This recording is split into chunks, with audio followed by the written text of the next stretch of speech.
лесу белесоватые стволы выступали неожиданно из мглы. Из земли за корнем корень выходил, точно руки обитателей могил.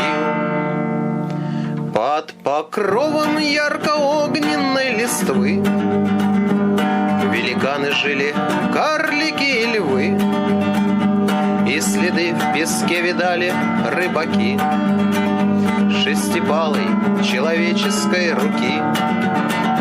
Никогда сюда тропа не завела Перль Франции или круглого стола, и разбойник не гнездился здесь в кустах, и пещерки не выкапывал монах.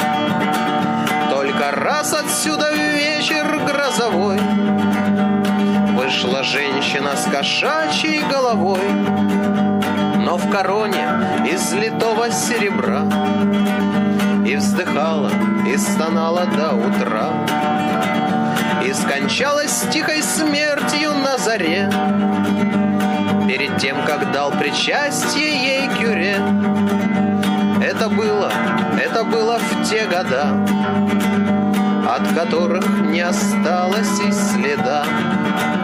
Это было в той стране, о которой не загрезишь и во сне. Я придумал это, глядя на твои косы кольца огневеющей змеи, на твои зеленоватые глаза, как персидская больная бирюза.